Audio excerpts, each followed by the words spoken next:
ጤና ይስጥልን ተመልካቾቻችን ከአንከር ሚዲያ ዝግጅት ክፍል የአክብሮት ሰላምታችንን እናቀርባለን። የአብይ አህመድ አገዛዝ የገዛ ወታደሮችን በፋኖ በቁጥጥር ስር የሚገኙ ምርኮኞች ላይ የድሮን ጥቃት በመፈጸም ከ30 በላይ የገዛ ወታደሮቹን መግደሉ ተገለጸ።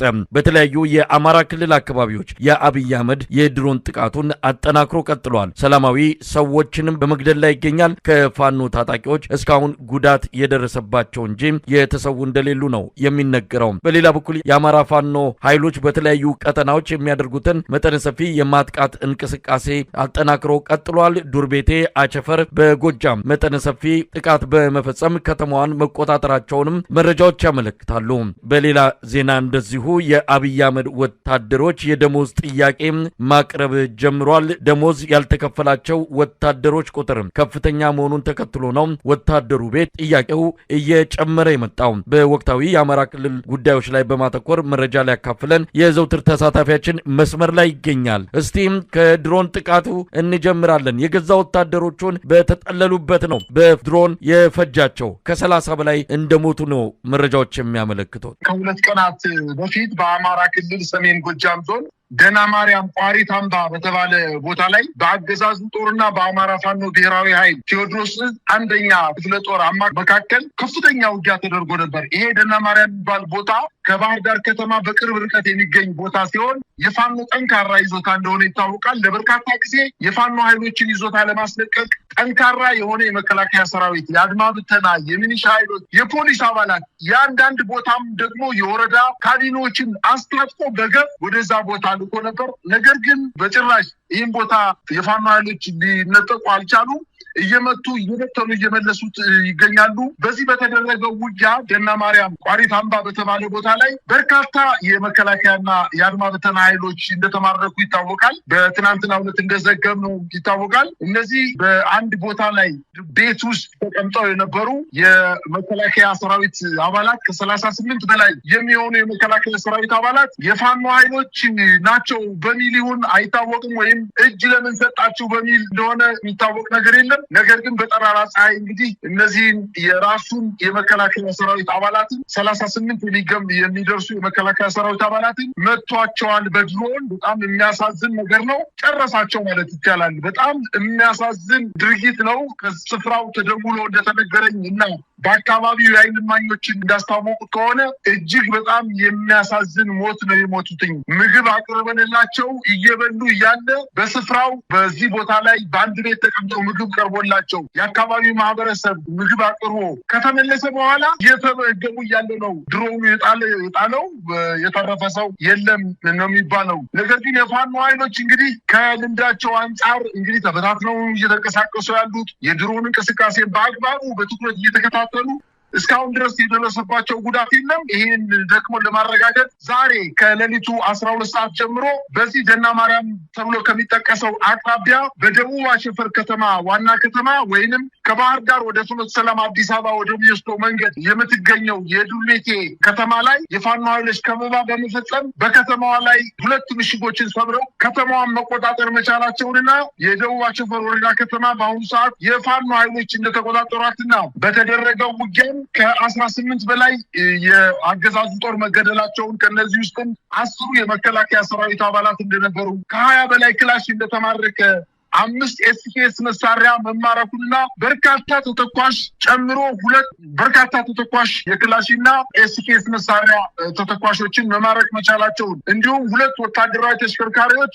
በፋኖ ኃይሎች መቃጠላቸውንና መውደማቸውን አስታውቀዋል። በዚህ ከተማ ላይ እንግዲህ የዱርቤቴ ከተማ የፋኖ ኃይሎች በሚቆጣጠሩበት ሰዓት በፖሊስ ጣቢያው የፋኖ ቤተሰቦች ናችሁ ፋኖን ትደግፋላችሁ ማለት በርካታ ወጣቶች ታስረው ይገኙ ነበረ። ከፍተኛ በደል ይፈጽምባቸው ነበረ።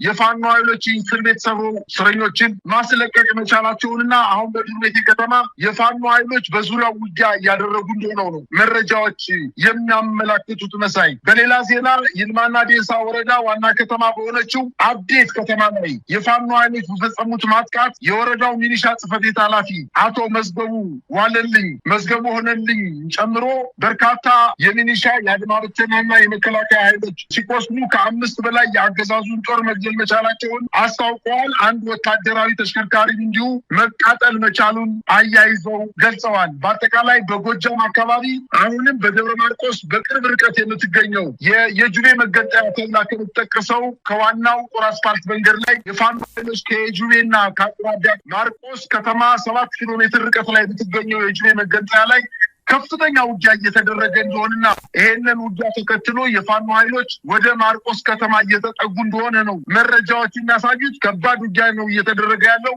ውጊያው ባለመጠናቀቁ የደረሰን የጉዳት መጠን በሚቀጥለው ፕሮግራማችን የምናቀርብ መሆኑ እንዲታወቅልኝ ፈልጋለሁ። በሌላ ዜና እንግዲህ በሰሜን ወሎ መቄት ወረዳ አርቢት በተባለች ከተማ ላይ ከፍተኛ ውጊያ እየተደረገ ሲሆን የአገዛዙ ጦር ከጋሸና ከተማ እንዲሁም አቃትና ጋላ ደጀን ከተባለ ቦታዎች ላይ ተነስቶ አርቢትን ፍላቂትንና ገረገራን ለመቆጣጠር በከባድ መሳሪያና በቡድን መሳሪያ የታገዘ እንቅስቃሴ ቢያደርግም ከፍተኛ ጉዳት ደርሶበት ወደ ጋሸና እያፈገፈገ ወደ ከተማው መመለሱን መረጃዎች ያመላክታሉ።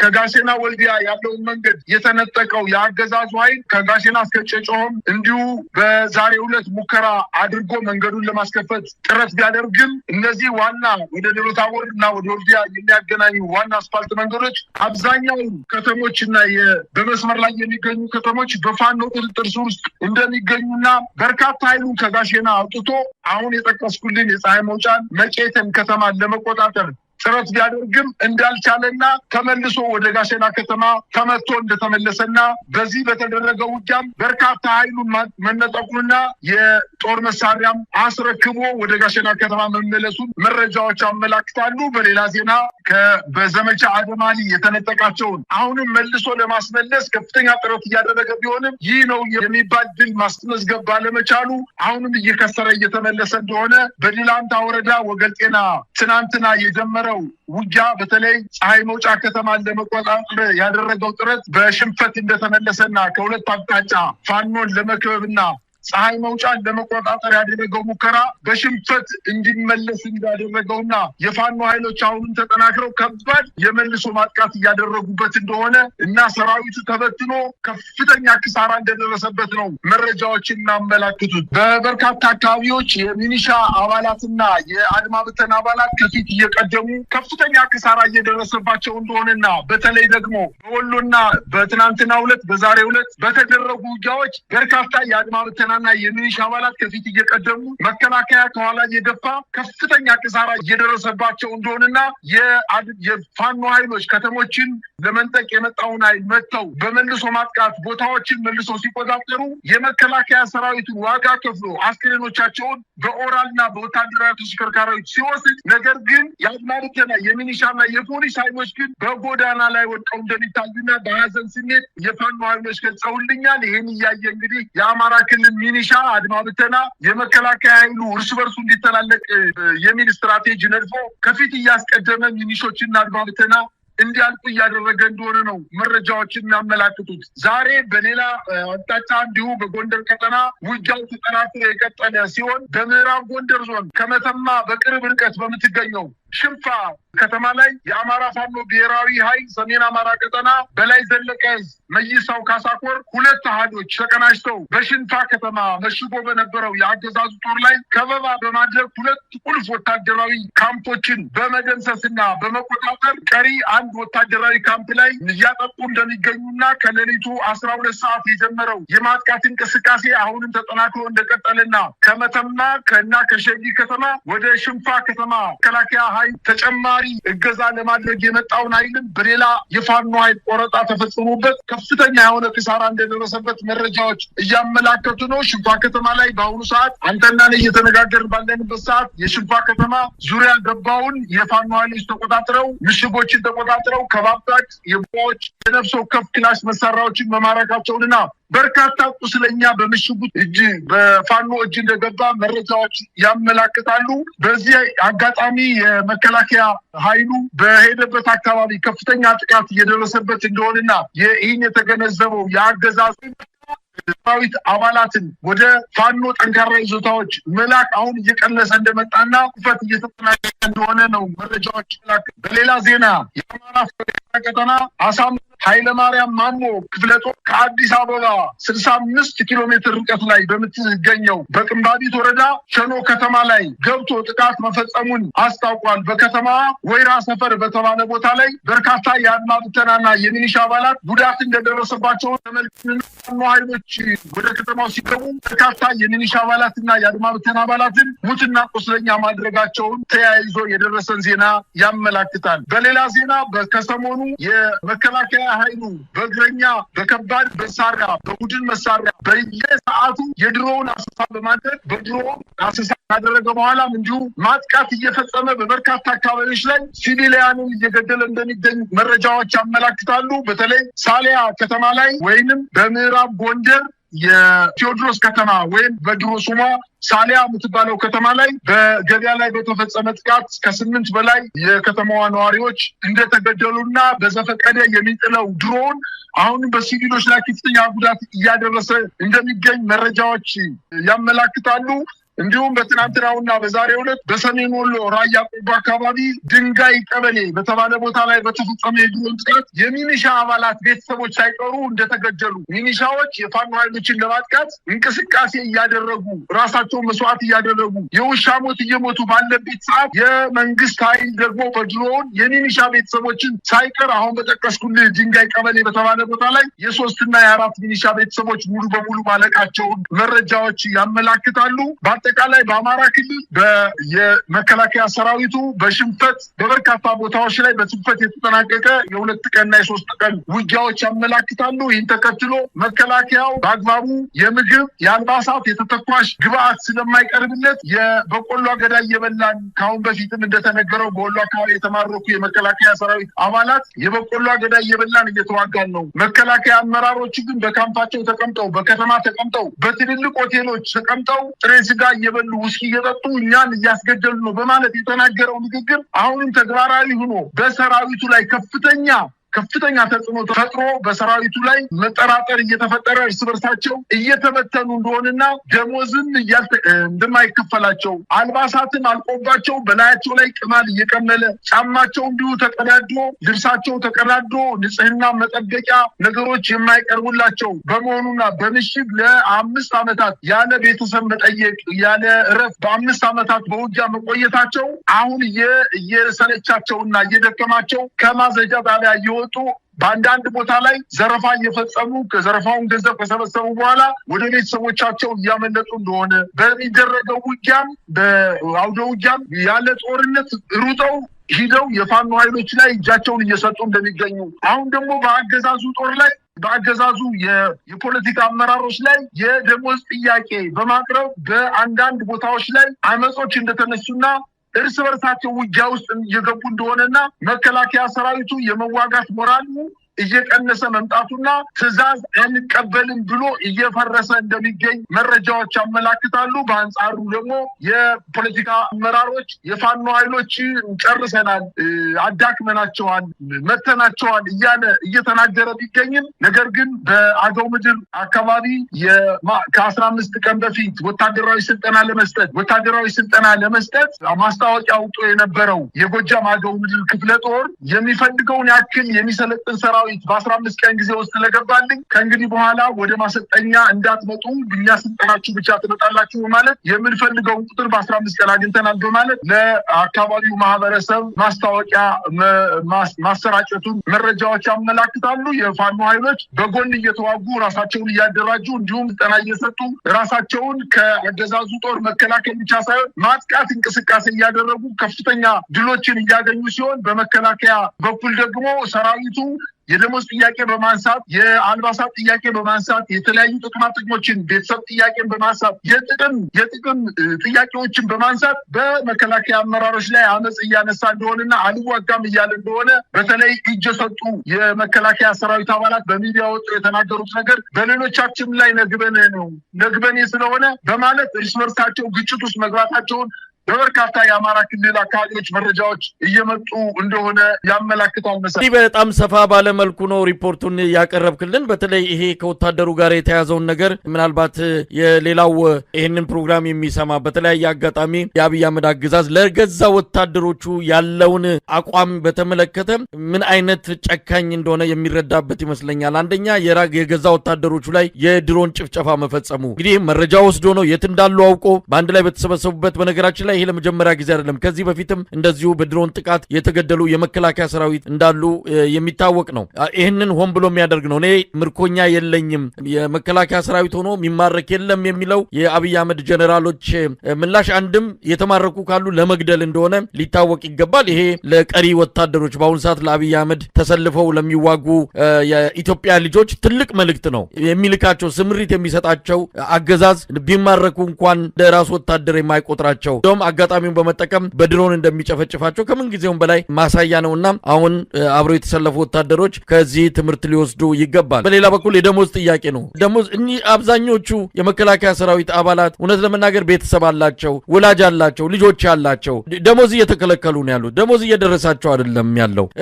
ልብሳቸው በአመት 2-3 ጊዜ የሚቀይሩ አሁን አንድ ልብስ ዩኒፎርም ከተሰጣቸው ከ2 አመት በላይ ሊሆነው ነው። እላቸው ላይ ቀምሏል። ብዙ ነገር እየደረሰባቸው ነው። ቀለብ እንደልባቸው አይደለም እንደው ተመጣጣኝም የሚለው ቅንጦት ሆነባቸው በአሁኑ ሰዓት በኮቾሮና በማሽን ላይ እየበሉ ነው ለተለያዩ በሽታዎች እየተጋለጡ የሚገኙት። ከፍተኛ የሆነ ወረርሽኝ ሲገባም አንድ ላይ የሚታመሙበት ሁኔታም ተፈጥሯል። ለማንኛውም በዚህ ዙሪያ ሰራዊቱ ምንድነው ማድረግ ያለበት? በድሮን የሚገለው መልሶ ሲማረክ የኔ አይደለህም የሚለው ከዚህ በተጨማሪ ደሞዝ የማይከፍለው የሰራዊቱ ክፍል ለማን ዓላማ ብሎ ነው የሚዋጋው? በገዛ ዜጋው ላይ በገዛ ወንድም እህቶቹ ላይ እንዲህ አይነት ጭካኔ የሚፈጽመው ምናልባት ለዚህ አገዛዝ ነውና እዚህ ላይ ትልቅ ትምህርት ለሰራዊቱ ያለ ይመስለኛልና ልብ ያለው ልብ ብሎ ቢሰማ የተሻለ ነው የሚል መልእክት ነው እንግዲህ ውስጥ ያሉት እያስተላለፉ የሚገኙ።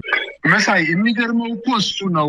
በባህር ዳር ከተማ በቅርብ ርቀት ላይ በውጊያ የተማረከ ወታደር የመታቸው እኮ ምክንያቱም የፋኖ ኃይሎች ባደረጉት ውጊያ በተለይ በሰሜን ወሎ በተደረገው ውጊያ ከፍተኛ የሆነ የፕሮፓጋንዳ የበላይነት ተወስዶበታል መንግስት። ምክንያቱም ወጣው የመከላከያን ጉድ ነው የዘረገፉ። እንዴት እያለቀሱ የሚናገሩ ከልባቸው እነሱ አይደለም የተማረኩት መከላከያ ወታደሮች አይደለም። እዚህ ከተማ ላይ ተቀምጦ ያለ ወጣት እያለቀሰ ነው ይህን ፕሮግራም የተከታተለው። ይህንን እያየ የሚዋጋ ሰራዊት ነው። እኔ በጣም ግራ የሚያጋባኝ ለነዚህ ጀነራሎች ልጆቻቸው ውጭ ሀገር ሄደው በጣም በደረጃው ከፍ ባለ ትምህርት ቤት ላይ ልጆቻቸው ትምህርት እንዲማሩ አዲስ አበባ ከተማ ላይ 5-6 ቦታ ወስደው በ10 ወርና በአንድ አመት ባልሞላ ጊዜ ውስጥ 5-6 ቦታ ወስደው ግንባታ ጨርሰው ቤት እያከራዩ የዘነጠ ኑሮ ከአውሮፓ የሚስተካከል ኑሮ የሚኖሩ ጀነራሎችን ህይወት ለማስቀጠል ነው ወይንስ የብልጽግናን ዲስኩር ነገ ላማን ላይ በሰማይ የሚለው መጡ ምትታለበው ላመጣ ለመከላከያው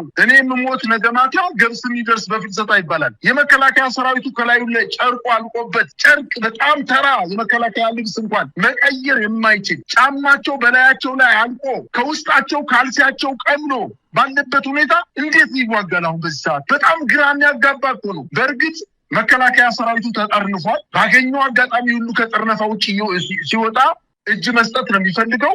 ያየነውም ይህን ነው። በጎጃም አሁን የተደረገው ነገር በሚዲያ ወጣው ነገር ፕሮፓጋንዳ ይሰራብናል ብለው ስላሰቡ ነው አጥንቶ ነው የመታቸው። በስተት አይደለም። የመከላከያ ሰራዊት እንደሆነ እያወቀ ነው የመታቸው። ይህን ያየ መከላከያ ሰራዊት የተማረከ ወታደር የራሱ ሊሞትለት የሄደው ወታደር ራሱ በድሮን የሚገድል ወታደር እንደሆነ ስርዓቱ እያወቀ እንዴት ቆሞ ይዋጋል? ነገም እኮ እሱ በኔ ነው ነገ እጅ ሊሰጥ ነገ ቆስሎ መንገድ ላይ ቢወድቅና በፋኖች ቢማረክ መንግስት በድሮን ይመተዋል። ይህን እያየ በጊዜ ወደ ፋኖች እጅ አይሰጡት መከላከያ አድማ በተና ሚኒሻ። ስለዚህ በአጠቃላይ መከላከያ ሰራዊት የመዋጋት ሞራል የለውም። ስርዓቱም ረስቶታል፣ ሙሉ በሙሉ ረስቶታል። አሁን የወታደራዊ ጀነራሎች የራሳቸውን ጥቅም እያሯሯጡ ነው የሚገኙት። ፖለቲከኛውን ባገኘው አጋጣሚ ምናልባት የጠቅላይ ሚኒስትሩ ውስጥ ፓስፖርቱ በእጁ ካልተያዘ በስተቀር ባገኘው አጋጣሚ ሁሉ ለስልጠና ወደ አውሮፓ ወደ ሌላ ሀገር ወደ አፍሪካ በሄደበት ሀገር ሁሉ ለመጥፋት ሙከራ እያደረገ እንደሆነ ይወቀው። ነገ በአየር ላይ የሚቀረው የመከላከያ ሰራዊቱ ነው። ከህዝብ ጋር ተጣልቶ የሚቀረው የመከላከያ ሰራዊቱ ነው። መሄድ አይለውማ። የህዝብ ልጅ ነው። የህዝብ ልጅ ከሆነ አሁን የህዝብ ልጅነቱን ማሳየት አለበት። ይህ ስርዓት ደሞዝ አልከፈልከኝም ብቻ አይደለም ያላቅኔ እያዋጋኝ ነው፣ ምክንያት የሌለው ጦርነት ውስጥ እያስገባኝ ነው ብሎ በጀነራሎቹ ላይ አመፅ ማስነሳት መቻል አለበት። ለደሞዝ ብቻ አይደለም መከላከያ የሚዋጋው። ስለዚህ ይሄ ነገርም እየመጣ ነው የሚል እምነት ነው ያለኝ። ይህንንም ያደርጉታል፣ ተጀምሯል ማለት ይቻላል። መሳይ እንግዲህ በአማራ ክልል ያለውን ወቅታዊ ተጋድሎ እንቅስቃሴ እንደዚሁም የአብይ አህመድ አገዛዝ የድሮን ጥቃት በመጠነ ሰፊ በሆነ መልኩ እያካሄደ ይገኛል። ፋኖዎችም ይህንን ለመከላከል የራሳቸውን መመሪያ አዘጋጅተው ጥንቃቄ ለማድረግ በሰፊው እየተንቀሳቀሱ ይገኛሉ። የድሮን ጥቃቱ ሰላማዊ ዜጎች ላይ ነው ያነጣጠረው ማለት ይቻላል። ምክንያቱም እስካሁን እየተገደሉ ያሉት ሰላማዊ ዜጎች ናቸው፣ እየወደሙ ያሉት ሰላማዊ ተቋማት ናቸው። የገዛ ወታደሮቹንም ጭምር የገደለበት ሁኔታ ነው የሚገኘው። እንግዲህ ሰራዊቱም የደሞዝ ጥያቄ አንስቷል። ብዙ ጥያቄዎች አሉት። ተልኮ ግልጽ ያልሆነ ከምንም በላይ የእርስ በርስ ጦርነት ውስጥ እንዲሳተፍ እንዲማገድ የተደረገ ሰራዊት በመሆኑ ለአብይ አህመድ ከዚህ በኋላ ተሰልፎ ሊዋጋ የሚችለው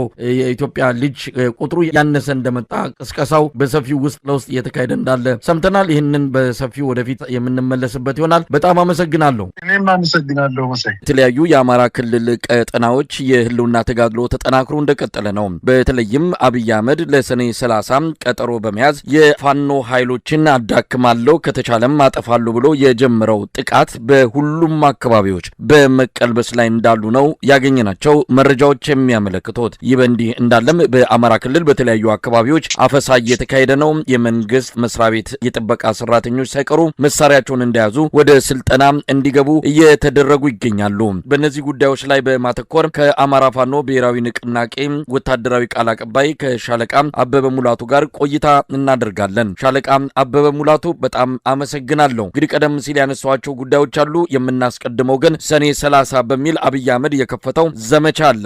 የዚህ ዘመቻ ወቅታዊ ሁኔታ ምን ይመስላል? በአብዛኛው አካባቢዎች መቀልበሳቸውን እየሰማን ነው። እስቲ ወቅታዊ መረጃዎችን ለተመልካቾቻችን ብታጋራ።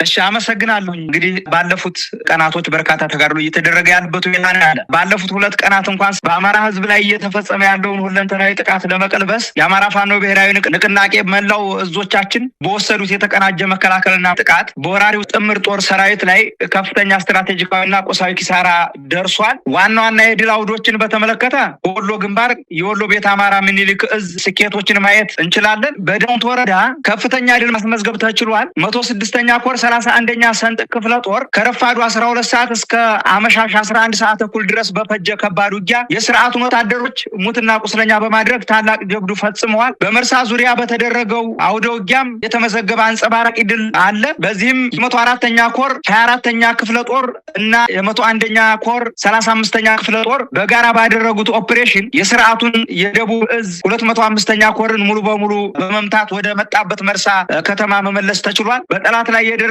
ኪሳራ በዝርዝር ማቅረብ ፈልጋለሁኝ። 90 ወታደሮችና 6 ከፍተኛ ወታደራዊ አመራሮች ተደምስሰዋል። 102 የጠላት ኃይል ቆስለዋል። የተማረኩ ጥይቶችን በተመለከተ 3890 የክላሽ ተተኳሽ ተማርኳል። 4570 የመትረየስ ተተኳሽ ተማርኳል እና 3000 የድሽቃ ጥይቶች እንዲሁም ወታደራዊ ትጥቆች ተማርከዋል። የመሳሪያዎች ቆጠራ ገና ስላልተጠናቀቀ ይቀጥላል። በመካነ ሰላም ዙሪያ 5 ግንባሮች ተከፍተዋል። በእነዚህ ግንባሮች የ105ኛ ኮር 29ኛ ክፍለ ጦር በቢሊ እንዲሁም ሮቢት፣ ሀብሩ፣ ሩፋ፣ ዲቢ ጨሬ እና ተዋ አቅጣጫዎች በወሰደው ጥቃት 13 የጠላት ኃይሎችን ክፉኛ መቷል። 5ቱ ወዲያውኑ መሞታቸው ተረጋግጧል። የቡድን መሳሪያዎችም ከጥቅም ውጭ ሆነዋል፣ ወድመዋል። ሌላውና ዋናው ግንባር ጎጃም ነው። የጎጃም መርጦ ለማርያም ግንባርን ስናይ የአማራ ፋኖ ብሔራዊ ንቅናቄ ቴዎድሮስ እዝ ስኬቶችን እናያለን። መርጦ ለማርያም ዙሪያ የ102ኛ ኮር 74ኛ ክፍለ ጦር ወይም አባይ ሸለቆ ሻለቃ በ30 ደቂቃ ፈጣን ኦፕሬሽን 19 ጠላት ወታደሮችን በመደምሰስ 1 ብሬንና 15 የነፍስ ወከፍ መሳሪያዎችን ተማርከዋል። ማርዘነብ ከተማ ላይ እንዲሁ የ206ኛ ኮር 14ኛ ክፍለ ጦር ቀስተ ደመና ሻለቃ ከሌሊቱ 10 ሰዓት ተኩል ላይ በወሰደው መብረቃዊ ጥቃት 11 የጠላት ጥምር ጦር ወታደሮችን በመደምሰስ 3 ክላሽንኮቭ መሳሪያዎች ተማርከዋል። ሌላውና 3ኛው ግንባር በሸዋ ግንባር ነው። የሸዋ ግንባር የአማራ ፋኖ ብሔራዊ ንቅናቄ ሸዋ ጠቅላይ ግዛት አሳምነው እዝን የግንባር ስኬቶች ስናይ በሸዋሮቢት ከተማ 01 ቀበሌ ኢንሰርቱ ጉባ ላይ የእዙ ልዩ ዘመቻ ንስር ሻለቃ በሌሊት የጠላትን ምሽግ ሰብሮ በመግባት በምሽግ የነበረውን ኃይል መደምሰስ ተችሏል። 2 የብሬን አፈሙዝ ተማርኳል። 3000 የብሬን ጥይት ተማርኳል። 2 የጦር ሜዳ መነጽሮች ተማርከዋል። እንዲሁም በርካታ የብሬን ሸንሸሎችና ከ20 በላይ የክላሽና የስናይፐር ካዝናዎች በጀግናው ኃይላችን እጅ ገብቷል ማለት ነው። በዳውንት ወረዳ የገዢው ስርዓት ሰራዊት በጦር ሜዳ የደረሰበትን ውርደት መቋቋም ሲያቅተው በጤና ጣቢያ ገብቶ በወሊድ ላይ ያሉ እናቶችና ወላዶችን እንግልት ፈጥሮባቸዋል። ስነ ልቦናዊ ጥቃት ፈጽሞባቸዋል። የህዝብ ንብረትና የቤት እንስሳትንም ጭምር ዘርፏል። ወደ ራያ ቆቦ ስንሄድ በ015 ቀበሌ አዋስ በተባለ ቦታ የ102ኛ ኮር መረጃ እንደሚያሳየው የንጹሃንን መኖሪያ ቤት በማቃጠል እንዲሁም የወርቅ ጌጣጌጦችን ዘርፏል። በመርሳ ዙሪያ በጸዶት ጎርባ 8 ቁጥር ቀበሌዎች ላይ መሸሻና ወታደራዊ መረጃ የሌለው ስርዓቱ ወይም የስርዓቱ አገልጋይ ጥምር ጦር በዘፈቀደ በከፈተው የከባድ መሳሪያ ወይም የመትና ሞርተር ድብደባ የንጹሃን ገበሬዎች ቤት አቃጥሏል፣ አውድሟል። እነዚህ እውነታዎች የሚያሳዩት የብልጽግና ስርዓት የመጨረሻ የመውደቂያ ምልክት ላይ መድረሱን ነው። በጦር ሜዳ የፋኖ እግረኛ ጦር መቋቋም ያቃተው ስብስብ በንጹሃን አርሶ አደሮችና በወላድ እናቶች ላይ የፈሪነት እርምጃ እየወሰደ ይገኛል። ይሄ ደግሞ ከዚህ በፊትም ሲፈጽመው የቆየ ነው። አሁንም እያደረገ ያለበት ሁኔታ ነው ያለ። የንጹሃን ደም መሬት ላይ ፈሶ አይቀርም። ታሪክ ሁሉንም ይመዘግበዋል። የአማራ ህዝብ የህልውና ተጋድሎ በዚሁ ተጠናክሮ ይቀጥላል ማለት ነው። በጣም አመሰግናለሁ ሻለቃ አበበ። እንግዲህ ከአውደ ውጊያ በተጨማሪ መጠነ ሰፊ ስልጠናዎች እንደዚሁም ማህበረሰቡን የምታነጋግሩባቸው መድረኮችንም ከሰሞኑ በስፋት ያየን እንገኛለንና እስቲ በእነዚህ ሁለቱ ጉዳዮች ዙሪያ ምንድን ነው የተከናወኑት? እንደሚታወቀው በርካታ ትንቅንቆችን ስናደርግ ከወታደራዊ ድሉ በዘለለ ህዝባችንን በማደራጀት ረገድ መንግስትነት ቁመናችንን ይዘን እየቀጠልን ያለንበት ሁኔታ ነው ያለና የህልውና ትግላችን አሁን የደረሰበትን የላቀ ምዕራፍ ተከትሎ ንቅናቄያችን በትጥቅ ትግል ብቻ ሳይሆን በህዝባዊ አስተዳደር ግንባታ፣ በአመራር ብቃትና በሰው ኃይል ግንባታ ላይ ሰፊ ስራዎችን እያከናወነ ይገኛል። ባለፉት ቀናት የተከናወኑትን ስልታዊ እንቅስቃሴዎች አንደኛ ህዝባዊ ውይይቶችና የቀጠናውን ደህንነት በተመለከተ የፋኖ ትግል መሰረቱና ባለቤቱ ህዝቡ መሆኑን በተግባር ያረጋገጡ ሰፊ የህዝብ ውይይቶች በሸዋና በወሎ ቀጠናዎች ተካሂደዋል። ለአብነት መጥቀስ እንኳን ብችል የአንጾኪያ ገምዛ ክላስተር እኔ በበላይነት ከከፍተኛ የእዝ አመራሮች የኮርና የክፍለ ጦር አመራሮች ጋር በመሆን የመራሁት ስብሰባ ነው። ወቅታዊውን የትግል ቁመና፣ የትግሉ ገፊ ምክንያቶች እንዲሁም የቀጠናውን የጸጥታና የህዝብ አስተዳደር ግንባታን በተመለከተ ከነዋሪዎች ጋር ሰፊ መግባባት ላይ ተደርሷል። በተለይም በዚህ አካባቢ ላይ በልዩ ዞን ሰበብ የተደራጀው የአገዛዙ ጋሻ ጃግሬ ጽንፈኛ ኃይል እየፈተነው ይገኛል። ይህንን አካባቢ ከከሚሴ ወይም ምድረገኝ ዙሪያ ያለውን የወረራ እንቅስቃሴ ለመከላከል ህዝቡንና ፋኖ በተቀናጀ መልኩ አቅጣጫም ጭምር ተቀምጧል። ወጣቶች አደገኛ ከሆነው ስደት ተቆጥበው በተለይ በዚህ አካባቢ ስደቶች አሉ። ስደታቸው ምክንያት የሆነውን ጨቋኝ ስርዓት በትጥቅ ትግል እንዲመክቱ ጥሪ ጭምር ቀርቧል። ሌላው በወሎ ጃማ ወረዳ ላይ ስንሄድ ቢለውና የዶ ቀበሌዎች ላይ ከፍተኛ የሆነ የህዝብ ውይይት ተካሂዷል። የ105ኛ ኮር 33ኛ ክፍለ ጦር ከህዝቡ ጋር ባደረገው ውይይት በቀበሌዎች ውስጥ ስለሚሰፍነው የፍትህ አሰጣጥ፣ መልካም አስተዳደር፣ የጸጥታ ሁኔታና የወል መሬት ማስከበር ላይ መፍትሄ አዘል የጋራ አቋሞች ተይዘዋል። የመሰረተ ልማት ጥበቃና ልማት በውይይቶቹ ሁሉ ለህዝብ ስለሚያስፈልግ ለአንድ ሀገር ወሳኝ ስለሆነ በውይይቶቹ ሁሉ ህዝቡ በጦርነቱ የፈረሱ የጋራ መገልገያዎችን ተቋማቶችንና መሰረተ ልማቶችን ከዝርፊያ እንዲጠብቅና በራሱ ጉልበት መልሶ እንዲያለማ ስምምነት ላይ ተደርሷል። ሌላውና ሁለተኛው ትግሉን በሳይንሳዊ መንገድ ለመምራትና የሰው ኃይልን አቅም ለማሳደግ የተከናወኑ ተግባራቶች አሉ። እንደ አራቱም ግዛት ከፍተኛ የሆኑ የሰው ኃይል ግንባታዎች ሲደረጉ ቆይተዋል። በዚህ ሰሞን እንኳን በወሎ ቤት አማራ ምኒልክ እዝ 106ኛ ኮር 22ኛ ክፍለ ጦር በዚህ ክፍለ ጦር ስር ለበርካታ ወራት በወታደራዊ ሳይንስና በፖለቲካዊ ስልጠና የሰለጠኑ አዳዲስ ፋኖች በደማቅ ሁኔታ ተመርቀዋል። ይህም ትውልዱ መዋቅራዊ የዘር ማጥፋት አደጋን ለመቀልበስና ራሱን ለመንግስትነት ለማዘጋጀት ያለውን ቁርጠኝነት ያሳየበት ነው። ሌላውና ሶስተኛው የታችኛውንና የመካከለኛውን አመራር ማለትም ለሻምበልና ለሻለቃ አመራሮች የብቃት ማሻሻያ ስልጠና ተሰጥቷል። የወሎ ቤት አማራ ምኒልክ እዝ 105ኛ ኮር 29ኛ ክፍለ ጦር የሻምበልና የሻለቃ አመራሮች በወታደራዊ መሪነት ለቀናት የዘለቀ ስልጠና ተሰጥቷል። ስልጠናው አመራሩ አሃዶቹን በተሻለ ስልታዊ ብቃትና ቅንጅት እንዲመራ አቅም የፈጠረ ሲሆን መሰል ስልጠናዎችን በየደረጃው ላሉ አመራሮች በቋሚነት እንደሚቀጥሉ ተረጋግጧል። ጠቅለል ለማድረግ ያክል የዓለም አቀፉ ማህበረሰብ ሊያውቀው የሚገባው እውነታ የፋኖ ትግል ዛሬ ላይ የውጊያ ስልቶችን ብቻ ሳይሆን የውስጥ አንድነቱን፣ የአመራር ብቃቱንና የህዝብ አስተዳደር መዋቅሩን እያዘመነ የመጣ ጽኑ ተቋም መሆኑ ነው። ሁሌም እንደምንለው የዚህ ትግል ባለቤትም ሆነ ነገ ድል ስናደርግ የስልጣኑ ባለቤት ራሱ ህዝቡ ከመሆኑ ጋር ተያይዞ በዚህ ልክ የህዝብ አስተዳደር እየዘረጋን በአማራ ምድር ላይ መንግስት የሚባል ኃይል የለም። መንግስት ያለው አማራ ምድር ላይ የፋኖ መዋቅር ብቻ እንደሆነ በዚሁ ላረጋግጥልህ እወዳለሁ።